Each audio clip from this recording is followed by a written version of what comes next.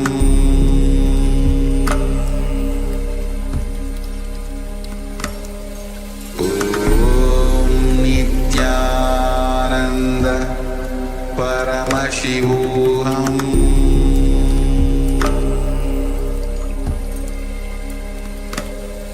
Om Nithyananda नित्यानन्दं परमसुखदं केवलं ज्ञानमूर्तिं द्वन्द्वातीतं गहनसदृशं तत्त्वमस्याभिलक्ष्यम् एकं नित्यं विमलमचलं सर्वदी साक्षिभूतं भावातीतं त्रिगुणरहितं सद्गुरुं तं Namami.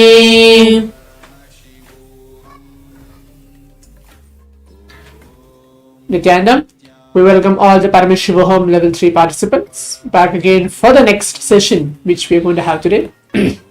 I hope each of the participants actually enjoyed the yoga session which we had. We went through the Pratama Vinyasa Krama and the Dvitiya Vinyasa Krama, the complete 308 asana sequence. And today we are entering into the day 20 of the Paramashivoham as well. So now let's all move on to the power manifestation, manifesting the Shaktis of Paramashiva. So before that, requesting each of the participants, if you are being seated with us from the Zoom rooms, please keep your cameras turned on and please be seated. And if you are participating with us from the YouTube live, you can sit and give your complete participation throughout this entire 21 minutes of the power manifestation. At the start, we always start with the power manifestation, manifesting the power of third eye. And throughout the day, we have various different levels and various different powers as well that we are going to be guided with. And we are going to manifest as well. But before that, I'll have a question. Maybe you can take a moment to type out your answer, telling that what all powers have each of the participants here have been manifesting across. Maybe this is the third week, it's going to be ending as well. So how many of the participants were able to manifest how many powers? Maybe 3 powers or 4, or even it can be 8, or it can be even 1. But just post your comments on the Zoom chat or on the social media platforms, so the YouTube or Facebook, wherever you are watching us from. How many powers that you have been manifesting throughout this entire Paramashivoham? And let's see how many powers we are going to manifest within the next 24 hours, because we have one more day to go for the Paramashivoham. And let's all be in that very space of oneness to allow Swamiji again to flow through us, so that the power manifestation happens and we manifest multiple powers. So now let's all start with the power of third eye. In the meantime, requesting each of the participants to please put your comment, how many powers or how many each one of you are manifesting, how many powers till today. And in today's power manifestation, we are going to see again reading words blindfolded. Let's keep seeing reading words and then move on to sentences, and then finally reading pages, trying to see how we are able to see, just how now when we are keeping our eyes open, how we are able to see everything just like that, maybe colors or pictures, somebody moving their hand, or even some hand gestures or anything. The same way, the third eye should be as simple and as easy as that. That's what Swamiji's vision is for third eye as well. So I hope all the participants are able to get along. Please get your eye bands, pen and paper, as we are entering into the first round of the power manifestation. Please bring your eye bands as well. So in the meantime, let's listen to the Shastra Pramana. Always we begin with the Shastra Pramana, telling that Paramashiva, Swamiji himself tells that every single power manifestation, all the initiations, blessings, dikshas, everything has redirected back to the Vedas and Agamas, which are the source scriptures of Hinduism. The Paramashiva tells every blessings and initiation, power manifestation is given directly by Paramashiva. Swamiji is not somebody who just created it out of the blue or something like that, but Swamiji, who is incarnation of Paramashiva himself, because the science has been lost, he is reviving everything back, and everything has been documented very well in the Vedas and Agamas. So let's listen to the Shastra Pramana, the scripture reference, where Maharaj will be reciting the verse and the translation for this very particular power, the power of third eye. Yes. So now let's listen to the Shastra Pramana, which is from the Vijnana Bhairava Tantra, Sutra 34. First, I'll chant the Shastra Pramana for all of you, and then I'll chant the translation for this beautiful verse. Kapalantarmanonyasya tishthanmelitalochanaha pramena manaso dadyat lakshayet lakshyamuttamam. The beautiful translation for this verse goes as by fixing the mind on the inner space within the crown center, sitting stably without any movement, having the eyes closed in succession. By that stability of the body and mind, one attains the space of the lakshyam, the goal, and has the sight beyond the eyes. He can see any place or object, and he is in one with the source Paramashiva. This is the beautiful Shastra Pramana that Paramashiva gives in the Vijnana Bhairava Tantra to Devi, explaining the power and the technique to manifest the power of third eye reading. So the technique that Paramashiva shares with all of us is very simple. He asks us to bring our awareness to the crown center. The crown center is the seat of the Guru, and when we visualize the seat of the Guru, who is none other than our beloved Swamiji, he is our Guru, and when we visualize Swamiji, that immense space of oneness happens, and we have the sight beyond the eyes, and we are able to see everything in front of us. That is the most simple technique. And even during the manifestation, just visualizing Swamiji more and more will make you manifest the power more and more. So with this, let's now enter the power manifestation of the blindfold reading. Yes, so as the Shastra Pramana, the verse was recited from the Vijnana Bhairava Tantra, and the translation where Paramashiva tells for the very particular verse revealed in the Vijnana Bhairava Tantra about the power of third eye. Now let's all keep our eyes closed. Please blindfold yourself. As I said earlier, we are entering into the first round where we're going to see words blindfolded again. Please keep your eyes closed now. Requesting each of the participants to please blindfold yourself.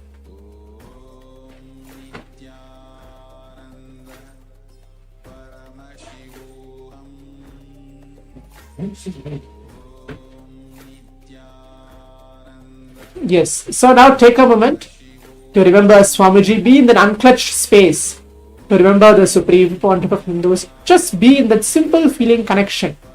Whatever is revealing, whatever is going to get revealed to me, let it get revealed. Whatever is the manifestation which Swamiji is going to show me through my third eye, let that happen. Be in that unclutched space for a few moments.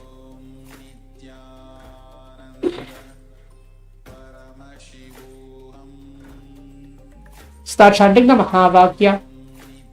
Om Nityananda Paramashivoham. I welcome you all with my love and respect. Let you all open all your three eyes. Om Nityananda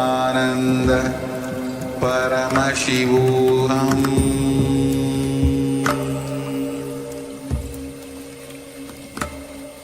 Om Nityananda Paramashivoham.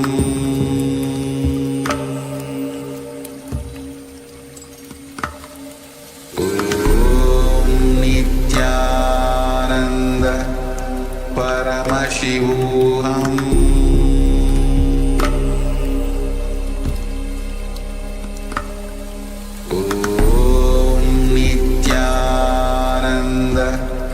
Paramashivoham.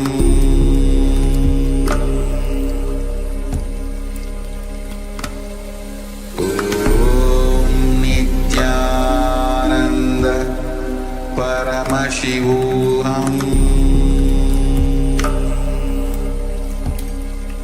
Paramashivoham. Om Nityananda Paramashivoham.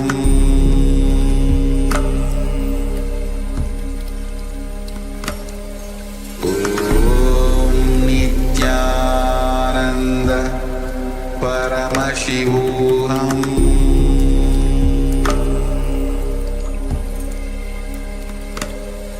Om Nityananda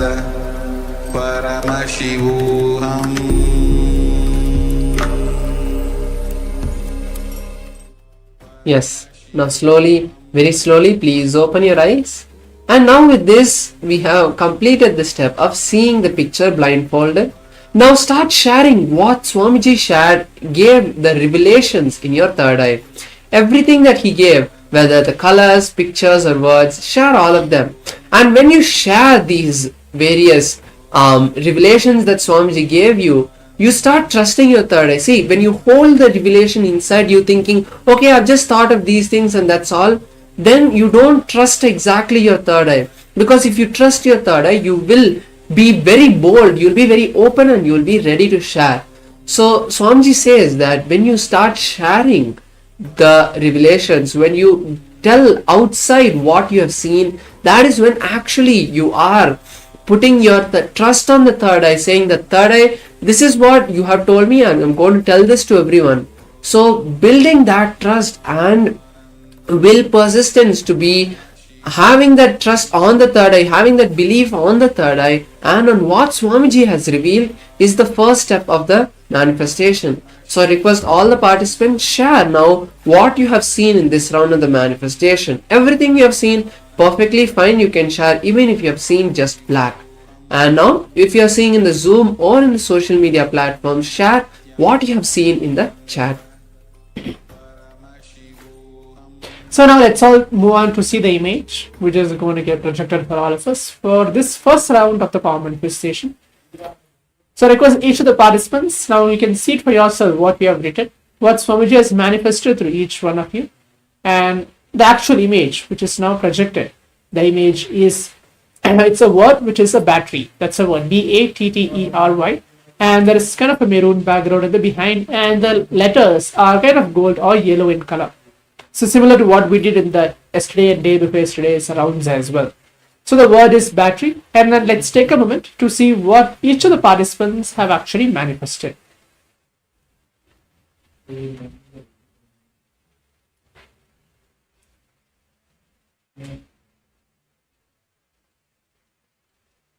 Yes, so now let's all move on to the second round of the power manifestation. We are entering into the second round as well. Requesting each of the participants, please put on your blindfold again. You can keep your pen and paper aside and keep your eyes closed. Again, take a moment to remember Swamiji onto your third eye.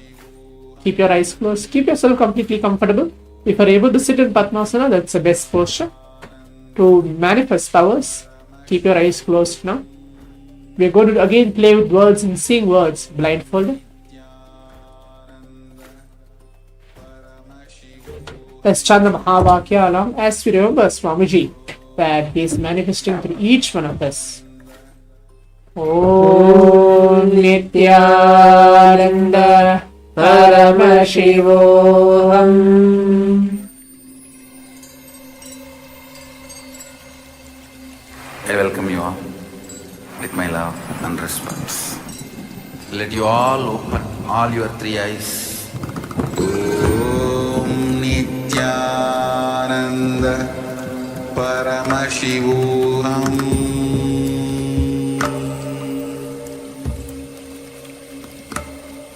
Om Nityananda Paramashivoham.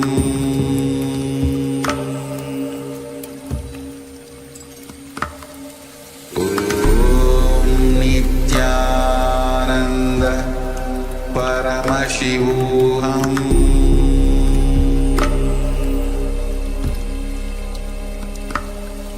Om Nityananda Paramashivoham.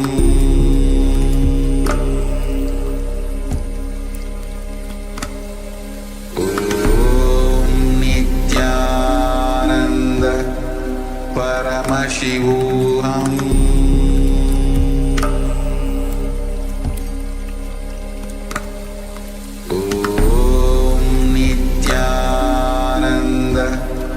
Paramashivoham.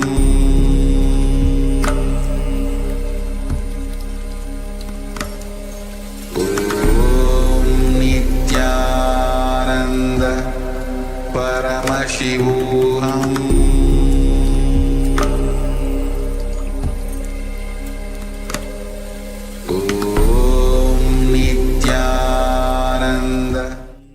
Yes, now slowly, very slowly, please open your eyes.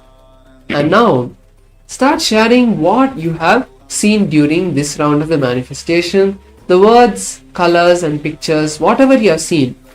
And one powerful cognition you should hold during the manifestation is that the third eye is not just for blindfold reading. So when you do the power of third eye reading, you're not, the goal of the third eye, the goal of the manifestation is not just to see the picture in front of you. The goal is to be in the space of restful awareness, be in the space of unclutching. The more and more you try and put the focus on being in the space of unclutching, you will manifest the power more. The more and more you try to see the word, the more and more visualizations and imaginations will come and block you. So try to be an open box, just a wire, a channel for Swamiji's energy to flow, and don't try to see the word itself. Don't try to see what is there in front. Allow yourself to be a channel and the revelation will happen to you. So with this, let's now, once again, I request all the participants, share what you have seen in this round of the manifestation in the Zoom or social media chat.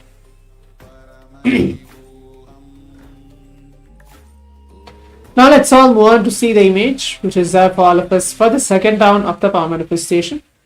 As each of us can see, it's the word Ganesha. Can maybe see it as the Hindu deity Ganesha. You just even saw Ganesha's form as Swamiji, anything. But the word which is projected for all of us is Ganesha. Similar to how it was, similar pattern to how it was in the first round of the power manifestation. Let's take a moment to see what each of the participants have written and see the word, the actual word which is now projected.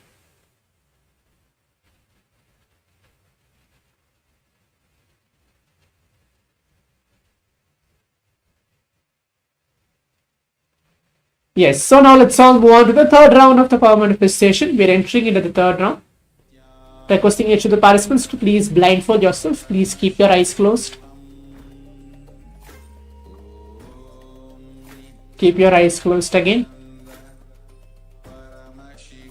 Take a moment to remember Swamiji on your third eye. You can visualize him to any Bhava Samaya Darshan, as we received the live darshan yesterday as well, but Swamiji came and he blessed all of us, raised our consciousness to the space of Paramadvaita. You can even remember that very form of Swamiji. Keep your eyes closed. Start chanting the Mahavakya. Om Nityananda Paramashivoham.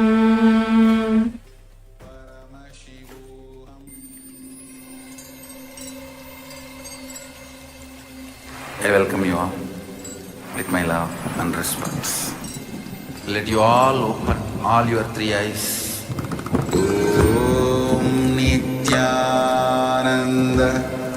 Paramashivoham.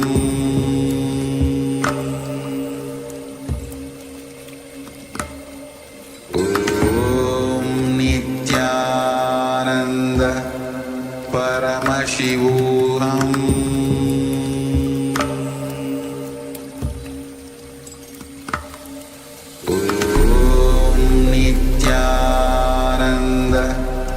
Paramashivoham.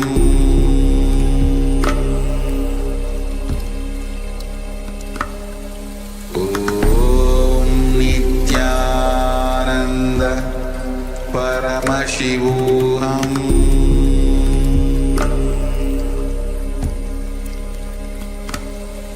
Om Nityananda Paramashivoham.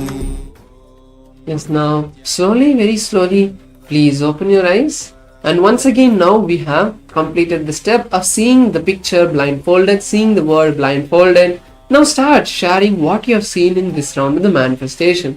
Throughout this manifestation, even the smallest thing you have got correct, that Swamiji has revealed to you, and you were a channel for allowing what Swamiji showed you to be revealed outside.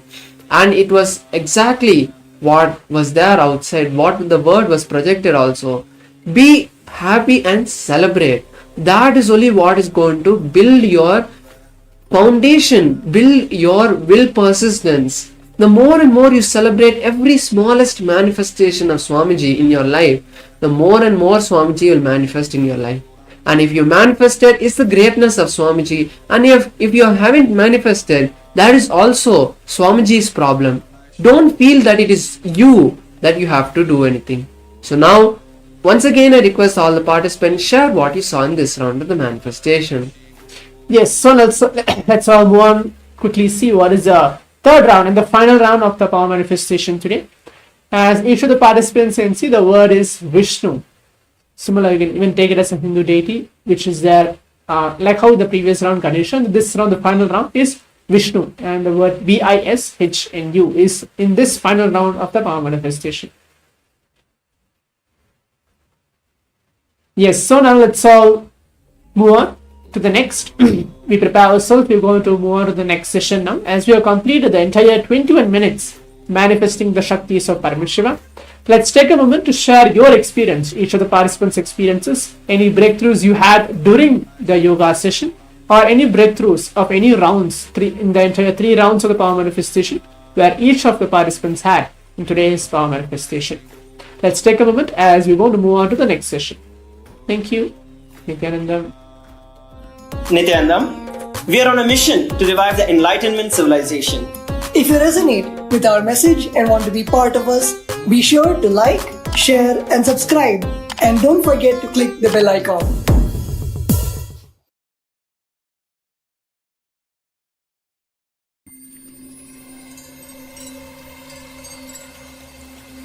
I welcome you all with my love and respect. Let you all open all your 3 eyes.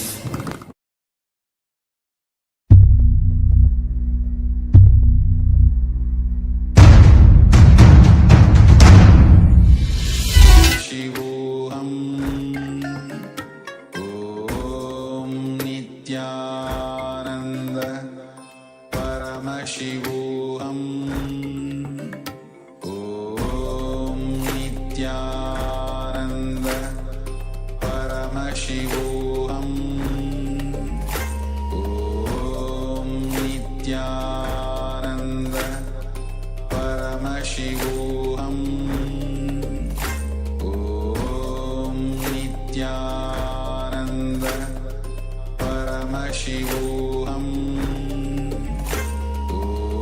Om Nityananda Paramashivoham Om Nityananda Paramashivoham Nityananda Paramashivoham Om Nityananda Paramashivoham Om Nityananda Paramashivoham Om Nityananda Paramashivoham Om Nityananda Paramashivoham Om Nityananda Paramashivoham Om Nityananda Paramashivoham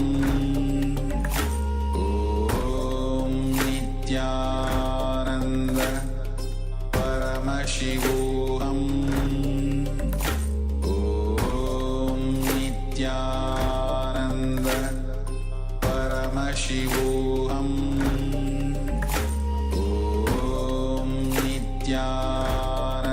Nityananda Paramashivoham Om Nityananda Paramashivoham Om Nityananda Paramashivoham Om Nityananda Paramashivoham Om Nityananda Paramashivoham Om